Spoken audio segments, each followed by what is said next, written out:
Antes de empezar, recuerda que los personajes y esta historia son falsos, y es creada con el único motivo de entretenerlos a ustedes. Disfruten de esta historia. Abrí los ojos después de morir, y tuve una segunda oportunidad para destruir a quienes me robaron la vida. El olor a humedad y a medicina barata fue el escenario de mis últimos minutos en mi primera vida. Yo, Leonor, pasé mis mejores años trabajando 16 horas diarias en una panadería de la periferia de la ciudad, limpiando charolas calientes, cargando bultos de harina de 50 kilos y soportando los regaños de mi tía abuela, Matilde. Ella siempre me repitió la misma letanía desde que quedé huérfana a los 10 años: agradece que te di un techo, Leonor. Tus padres no dejaron más que deudas y vergüenzas. Si no fuera por mi caridad, estarías en la calle. Yo le creí.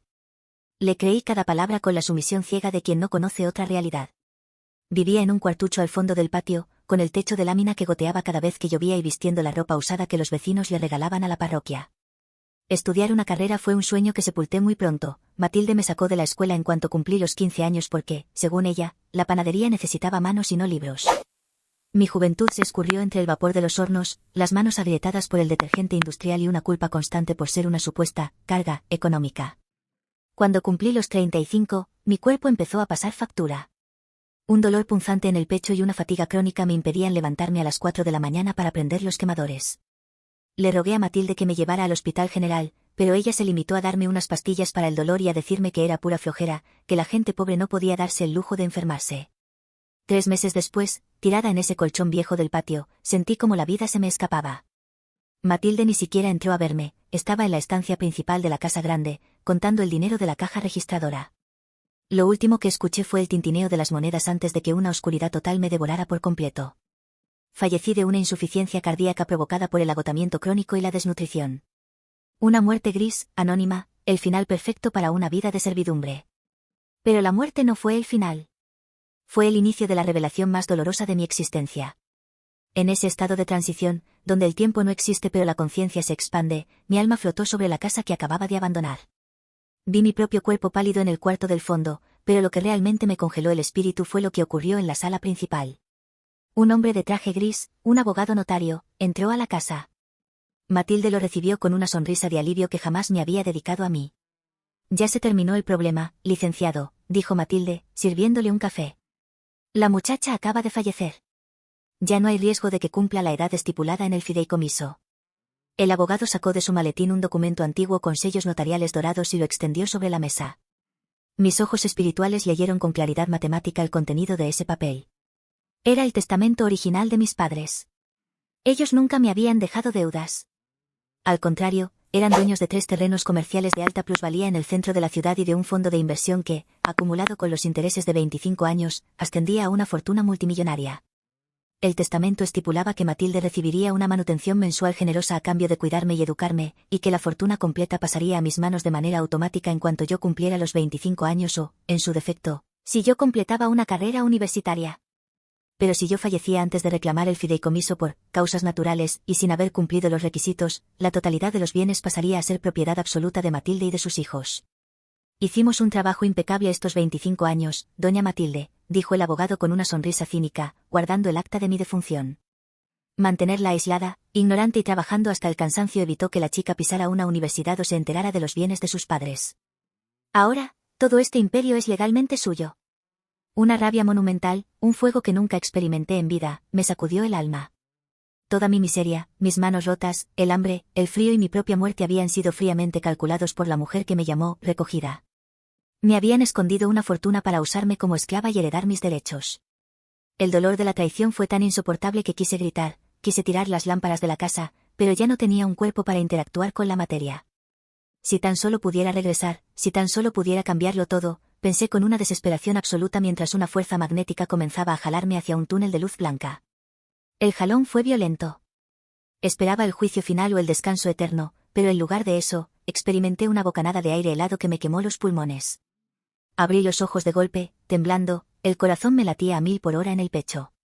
No sentía el dolor de la insuficiencia cardíaca, ni la debilidad de la desnutrición. Miré a mi alrededor. El techo encima de mi cabeza no era el de lámina del cuarto del patio, eran vigas de madera vieja. Estaba acostada en una cama pequeña, mis manos no tenían las cicatrices de las quemaduras del horno ni la piel acartonada por los químicos de limpieza. Eran las manos suaves de una adolescente. Me levanté de la cama de un salto y corrí hacia el espejo de marco de plástico que colgaba junto a la puerta. El reflejo me devolvió el rostro de una Leonor de 15 años. Mis ojos estaban limpios, mi cabello largo y negro no tenía las canas prematuras que me salieron por el estrés. El calendario de cartón que estaba colgado en la pared marcaba una fecha de hace 2 décadas. Había reencarnado. El destino, el universo o mi propia furia me habían regresado al punto exacto donde mi vida se torció, el año en que Matilde planeaba sacarme de la escuela para encerrarme en la panadería de por vida. En ese instante, la puerta del cuarto se abrió con un rechinido seco. La figura de Matilde, mucho más joven pero con la misma mirada calculadora y fría, apareció en el umbral. Traía en la mano un delantal de lona azul, el mismo delantal que se convirtió en mi uniforme de esclava en mi vida pasada. «Qué bueno que ya te levantaste, Leonor», dijo, aventándome el delantal sobre la cama de manera brusca. «Ya hablé con el director de la escuela. Le dije que ya no vamos a poder pagar tus inscripciones ni tus libros. A partir de hoy te quedas en la panadería de tiempo completo. Hay que limpiar los hornos y empezar a embolsar el pan blanco. Bastante gasto me das ya como para que sigas perdiendo el tiempo con los estudios». La vieja fórmula de la culpa. El mismo discurso que me destruyó la primera vez. Pero esta vez, las palabras no me provocaron miedo ni sumisión. Una chispa de fuego helado se encendió en mi mirada. Recogí el delantal de la cama, miré a mi tía abuela directamente a los ojos, algo que jamás me había atrevido a hacer en mi vida anterior, y sonreí con una seguridad que la hizo dar un paso atrás por la sorpresa. «Está bien, tía Matilde», respondí, modulando mi voz para parecer la misma niña obediente de siempre. «Si tú dices que la panadería me necesita, yo me encargo. A partir de hoy, las cosas en esta casa van a cambiar por completo». Matilde me miró de arriba abajo, extrañada por mi tono, pero asumió que era la simple resignación de una huérfana indefensa. Cerró la puerta y bajó las escaleras hacia el local comercial. Yo me quedé sola en el cuarto, apretando los puños. Tenía los recuerdos de mi vida pasada intactos, conocía las cláusulas del testamento de mis padres de memoria y sabía exactamente qué requisitos debía cumplir para desbloquear la fortuna que me correspondía. La farsa de Matilde iba a continuar, pero esta vez, yo no sería la víctima, yo sería la arquitecta de su propia caída. Durante los siguientes 3 años, me convertí en el fantasma más eficiente de la panadería. Trabajaba sin quejarme, limpiaba los moldes con una rapidez que dejaba a Matilde sin pretextos para gritarme y me aseguraba de que las cuentas del negocio cuadraran al centavo. Ella creía que su plan marchaba a la perfección, me veía cansada, dócil y atrapada en la harina. Lo que no sabía era que mis verdaderas jornadas comenzaban a las 11 de la noche, cuando toda la casa se sumía en la oscuridad. Aprovechando el dinero que lograba rascar de las propinas que los clientes me dejaban directamente, compré libros usados de bachillerato y una pequeña lámpara de pilas. Estudié a escondidas bajo las cobijas de mi cama, utilizando los cuadernos viejos que Matilde planeaba tirar a la basura. Mi mente, impulsada por los recuerdos y la madurez de una vida entera, absorbía los conocimientos con una voracidad implacable. No me permitía fallar, cada página de álgebra y cada lección de historia eran un paso más hacia el documento que me devolvería mi libertad. Cuando cumplí los 18 años, utilicé un domingo libre para presentar el examen de certificación global de bachillerato. Lo pasé con una calificación perfecta. Con el certificado en las manos, oculto debajo de las tablas del piso de mi cuarto, me inscribí en la modalidad a distancia de la Universidad Nacional para la carrera de Derecho. Elegí las leyes porque necesitaba entender cada grieta del sistema que me había oprimido. El esfuerzo fue sobrehumano. Dormía apenas 3 horas al día. Mis manos seguían cargando bultos de harina en la mañana, pero mis noches le pertenecían al Código Civil. Matilde comenzó a notar que algo en mi postura había cambiado, ya no agachaba la cabeza cuando me insultaba, y mis ojos reflejaban una tranquilidad que la ponía nerviosa. «Últimamente andas muy altanera, Leonor», me dijo una tarde mientras limpiaba el mostrador. «No se te olvide quién te da de comer. Si no fuera por mí, estarías pidiendo limosna». «Nunca lo olvido, tía Matilde», respondí con una sonrisa enigmática. «Tengo muy claro el valor de cada cosa que me has dado». El año en que cumplí los 22, logré terminar el plan de estudios de la carrera gracias a que adelanté materias en cada ciclo vacacional. Recibí mi título profesional en una oficina administrativa, sin ceremonias ni aplausos, pero con la certeza de que el primer candado del testamento de mis padres se había abierto de par en par. Ya no tenía que esperar a los 25 años. Legalmente, el fideicomiso estaba listo para ser reclamado. El lunes siguiente a mi graduación, esperé a que Matilde saliera al mercado mayorista para hacer sus compras de la semana. Me vestí con la única blusa limpia y formal que tenía guardada y caminé directo al centro de la ciudad, hacia el despacho del abogado notario, el mismo hombre que en mi vida pasada había brindado con Matilde sobre mi cadáver. Cuando entré a la oficina de Paredes de Caoba, el abogado me miró con desdén, asumiendo que era una cliente sin recursos. «Buenas tardes, muchacha». Si vienes por asesoría legal gratuita, es en la delegación, dijo, sin levantar la vista de sus expedientes.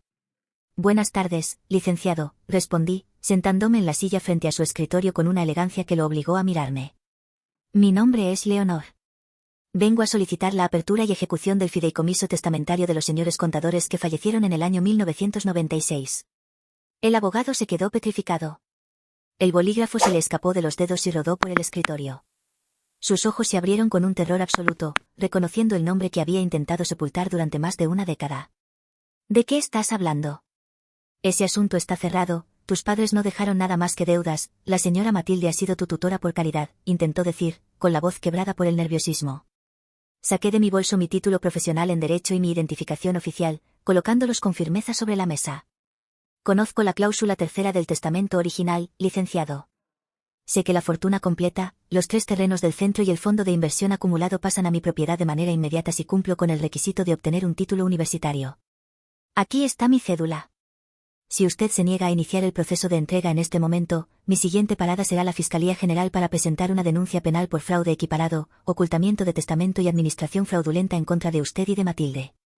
Como colega, sabe perfectamente que eso significa la pérdida de su patente notarial y una larga temporada en prisión. El abogado comenzó a sudar frío. Miró los documentos, entendiendo que la niña sumisa y analfabeta que Matilde le había descrito ya no existía. Estaba frente a una abogada penalista que conocía el caso mejor que él. Esto debe ser un malentendido, licenciada Leonor, dijo, cambiando su tono a uno absurdamente servil mientras abría su caja fuerte para sacar el expediente original con los sellos dorados. Por supuesto que iniciaremos el trámite de entrega de inmediato. Los bienes están intactos. El proceso tomó exactamente 3 días. El viernes por la tarde, regresé a la casa de Matilde acompañada por 2 actuarios del juzgado y 3 elementos de la policía civil. Entramos a la panadería justo cuando el negocio estaba lleno de clientes. Matilde estaba detrás de la caja registradora, cobrando con su habitual amargura. Al verme entrar con las autoridades, se le mudó el color del rostro. ¿Qué es esto, Leonor? ¿Qué locura estás haciendo? Saca a esta gente de mi negocio. Gritó, saliendo de la barra con el puño levantado. El actuario del juzgado dio un paso al frente y extendió una orden judicial de desalojo y aseguramiento precautorio.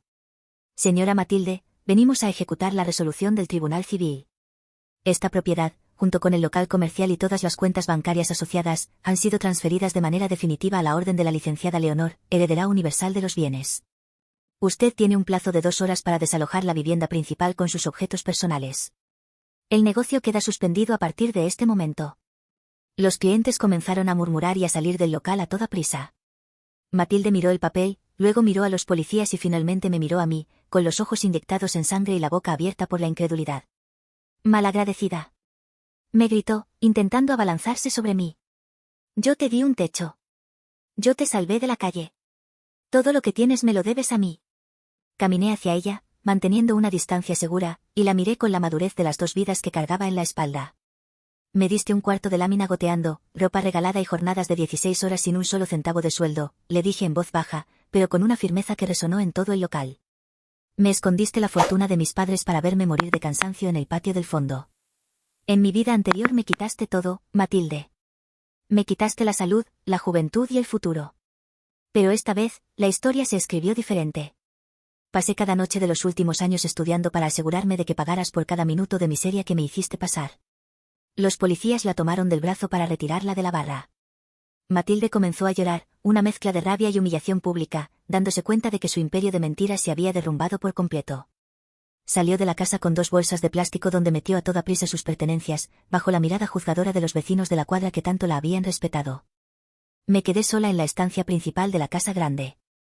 Miré mis manos limpias, escuché el silencio del lugar y sentí como un aire de paz infinita inundaba mis pulmones. El ciclo de la injusticia se había roto. No solo había recuperado la fortuna que mis padres me habían dejado para asegurar mi futuro, sino que había redimido el sacrificio de la Leonor del pasado, la niña que no pudo defenderse pero cuya alma regresó desde el más allá para reclamar lo que por derecho de sangre y de justicia le pertenecía. Si te gustó la historia de Leonor, una historia de injusticia, perseverancia y una segunda oportunidad para reclamar lo que le fue arrebatado, recuerda dejar tu like y suscribirte al canal. Tu apoyo me ayuda a seguir creando más historias como esta. Y dime en los comentarios, si pudieras regresar al pasado con todos tus recuerdos, ¿qué cambiarías primero? Nos vemos en la próxima historia.